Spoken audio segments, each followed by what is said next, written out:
ನಮಸ್ಕಾರ ಸ್ನೇಹಿತರೆ, ಎಲ್ರಿಗೂ ನನ್ನ ಚಾನಲ್ಗೆ ಸ್ವಾಗತ.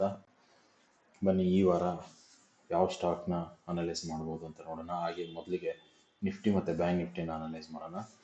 ನೀವು ನೋಡ್ತಿದ್ದೀರಾ, ಇದು ನಿಫ್ಟಿಯ daily time frame chart. Nifty ನೋಡಿದಂಗೆ ನಾವು ಕಳೆದ ವಾರ ಒಂದು ಉತ್ತಮವಾದ ರ್ಯಾಲಿ ಕೊಟ್ಟಿತ್ತು.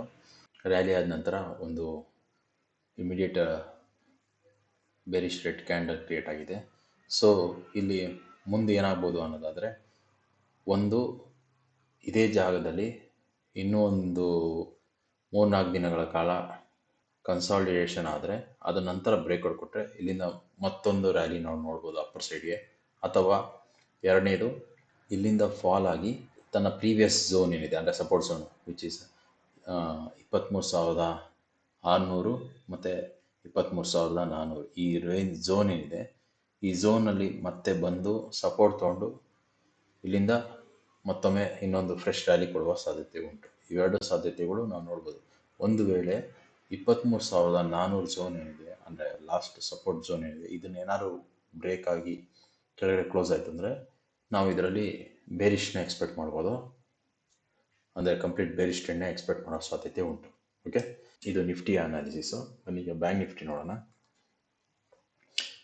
ಬ್ಯಾಂಕ್ ನಿಫ್ಟಿ ನೋಡೋದಾದರೆ ಇದು ಕೂಡ ಕಳೆದ ವಾರ ಉತ್ತಮವಾದ ರ್ಯಾಲಿ ಕೊಟ್ಟಿತ್ತು. ಈಗ ವಾಪಸ್ಸು ತನ್ನ ಪ್ರೀವಿಯಸ್ ಸಪೋರ್ಟ್ ಝೋನ್ ಏನಿದೆ ಅಲ್ಲಿಗೆ ರೀಟೆಸ್ಟ್ ಮಾಡೋದಕ್ಕೆ ಬರ್ತಾ ಇದೆ. ಇಮಿಡಿಯೇಟ್ ಸಪೋರ್ಟ್ ಹೇಳೋದಾದರೆ ಇದರಲ್ಲಿ 52,000 ಮೊದಲ ಸಪೋರ್ಟ್ ಬರುತ್ತೆ. ಅದರ ನಂತರದ ಸಪೋರ್ಟ್ ಬಂದು 51,150 ಹತ್ರ ಬರುತ್ತೆ. ಇದು ಎರಡನೇ ಸಪೋರ್ಟ್ ಆಗುತ್ತೆ. ಸೊ ಬ್ಯಾಂಕ್ ನಿಫ್ಟಿ ಮೊದಲ ಸಪೋರ್ಟ್ ಏನಾದರೂ ಬ್ರೇಕ್ ಆದರೆ ಎರಡನೇ ಸಪೋರ್ಟ್ ಹತ್ರ ರೀಟೆಸ್ಟ್ ಮಾಡೋ ಸಾಧ್ಯತೆ ಉಂಟು. ಎರಡನೇ ಸಪೋರ್ಟ್ ಕೂಡ ಬ್ರೇಕ್ ಆದರೆ ಇದರಲ್ಲೂ ಕೂಡ ಅವಾಗ ಬೇರಿಶ್ನೆಸ್ ನೋಡುವ ಸಾಧ್ಯತೆ ಉಂಟು. ಸೊ ಇವೆರಡು ಸಪೋರ್ಟ್ ಏನಿದೆ ಇದನ್ನು ತುಂಬ ಕೇರ್ಫುಲ್ಲಾಗಿ ವಾಚ್ ಮಾಡಿ. ಮುಂದಿನ ದಿನಗಳಲ್ಲಿ ಇದು ಸಪೋರ್ಟ್ ಹೋಲ್ಡ್ ಮಾಡುತ್ತಾ ಅಥವಾ ಹೋಲ್ಡ್ ಮಾಡಲ್ವಾ ಅನ್ನೋದು ನಮಗೆ ನಿಖರವಾಗಿ ಗೊತ್ತಾಗುತ್ತೆ. ಓಕೆ, ಈಗ ಸ್ಟಾಕ್ಸ್ ಬಗ್ಗೆ ನೋಡೋದಾದರೆ ನಮ್ಮ ಮೊದಲ ಸ್ಟಾಕ್ ಬಂದು ಗಲ್ಫ್ ಆಯಿಲ್. ಇದು ಗಲ್ಫ್ ಆಯಿಲ್ನ ಡೈಲಿ ಟೈಮ್ ಫ್ರೇಮ್ ಚಾರ್ಟ್. ಇದರಲ್ಲಿ ನಾವು ಕ್ಲಿಯರಾಗಿ ನೋಡೋದಾದರೆ ಕಳೆದ 3-4 ತಿಂಗಳಿಂದ ಈ ಸ್ಟಾಕು ಒಂದು ಕನ್ಸಾಲ್ಟೇಷನ್ ಪ್ಯಾಟರ್ನಲ್ಲಿದ್ದು ಕಳೆದ ವಾರವಷ್ಟೇ ಒಂದು ಉತ್ತಮವಾದ ಬ್ರೇಕ್ಔಟ್ ಕೊಟ್ಟಿದೆ.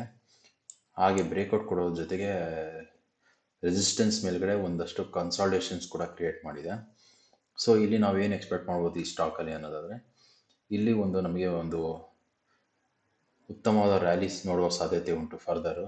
ಸೊ ಈ ಸ್ಟಾಕಲ್ಲಿ ನಾವು ಎಂಟ್ರಿ ತೊಗೊಳ್ಳೋದಾದರೆ 1,200 ಲೆವೆಲ್ ಏನಿದೆ ಅಂದರೆ ಈ ಕ್ಯಾಂಡಲ್ ಐ ಇಲ್ಲಿ ಒಂದು ಪಾರ್ಟ್ ಆಫ್ ಎಂಟ್ರಿ ತೊಗೋಬೋದು. ಅಥವಾ ಈ ಸ್ಟಾಕು ತನ್ನ ಪ್ರೀವಿಯಸ್ ಸಪೋರ್ಟಿಗೆ ಏನಾದರೂ ರೀಟೆಸ್ಟ್ ಮಾಡಿದ್ರೆ ಅಂದರೆ 1,100 ಈ ಝೋನ್ಗೆ ಏನಾದರೂ ಮತ್ತೊಮ್ಮೆ ಬಂದು ರೀಟೆಸ್ಟ್ ಮಾಡಿದ್ರೆ ಇಲ್ಲಿ ಕೂಡ ಒಂದು ಉತ್ತಮವಾದ ಎಂಟ್ರಿ ತೊಗೋಬೋದು. ಈ ಸ್ಟಾಕಲ್ಲಿ ಸ್ಟಾಪ್ ಲಾಸ್ ಬಂದು ಈ ಬ್ರೇಕ್ಔಟ್ ಕ್ಯಾಂಡಲ್ ಏನಿದೆ, ಈ ಬ್ರೇಕ್ಔಟ್ ಕ್ಯಾಂಡಲ್ ಕೆಳಗಡೆ ಲೋ ಇದೆಯಲ್ಲ ಅದು ನಮ್ಮ ಸ್ಟಾಪ್ ಲಾಸ್ ಆಗುತ್ತೆ. ಅಂದರೆ 1,040 ಇದು ನಮ್ಮ ಸ್ಟಾಪ್ ಲಾಸ್ ಆಗುತ್ತೆ. ಟಾರ್ಗೆಟ್ ಬಂದು ಝೋನ್ ಕ್ಯಾಲ್ಕುಲೇಟ್ ಮಾಡಿ ನೋಡೋಣ ರೇಂಜ್ದು.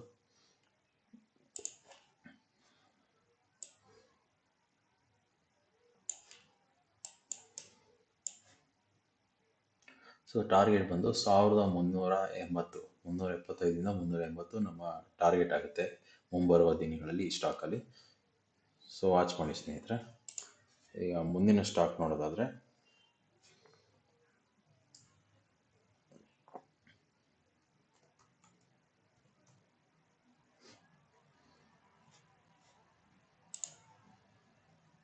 Solar industries.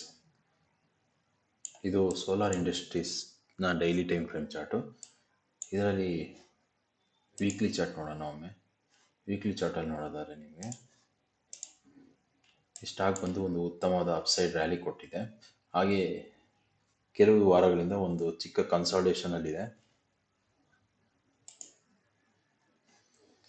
ಸೊ ಈ ಸ್ಟಾಕು ಮುಂದಿನ ದಿನಗಳಲ್ಲಿ ಈ ಲೆವೆಲ್ ಅಂದರೆ 10,250 ಲೆವೆಲ್ ಏನಿದೆ, ಈ ರೆಸಿಸ್ಟೆನ್ಸ್ ಮೇಲ್ಗಡೆ ಕ್ಲೋಸ್ ಆದರೆ ಇದರಲ್ಲಿ ನಾವು ಎಂಟ್ರಿ ತಗೋಬೋದು. ಹಾಗೆ ಸ್ಟಾಪ್ ಲಾಸ್ ಬಂದು ಪ್ರೀವಿಯಸ್ ಸ್ವಿಂಗ್ ಲೋ ಏನಿದೆ ಅಂದರೆ 9,750 ಲೆವೆಲ್ ಏನಿದೆ ಇದು ನಮ್ಮ ಸ್ಟಾಪ್ ಲಾಸ್ ಆಗುತ್ತೆ. ಟಾರ್ಗೆಟ್ ಬಂದು ಇದರಲ್ಲಿ 10% ಟಾರ್ಗೆಟ್ ಇಟ್ಕೋಬೋದು. ಸೊ 10% ಅಂದರೆ 11,500 ಅಥವಾ 11,700 ರೇಂಜಿಗೆ ಬರುತ್ತೆ. ಸೊ ಅದು ನಮ್ಮ ಟಾರ್ಗೆಟ್ ಆಗಿರ್ತದೆ. ಸೊ ಇವೆರಡು ನನ್ನ ಈ ವಾರದ ಸ್ಟಾಕ್ಗಳಾಗಿತ್ತು ಸ್ನೇಹಿತರೆ. ಐ ಹೋಪ್ ನಿಮಗೆ ನನ್ನ ವಿಡಿಯೋ ಇಷ್ಟ ಆಯಿತು ಅಂದ್ಕೋತೀನಿ. ದಯವಿಟ್ಟು ನನ್ನ ಚಾನಲ್ನ ಲೈಕ್, ಶೇರ್ ಹಾಗೂ ಸಬ್ಸ್ಕ್ರೈಬ್ ಮಾಡಿ. Thank you for watching. ಧನ್ಯವಾದಗಳು.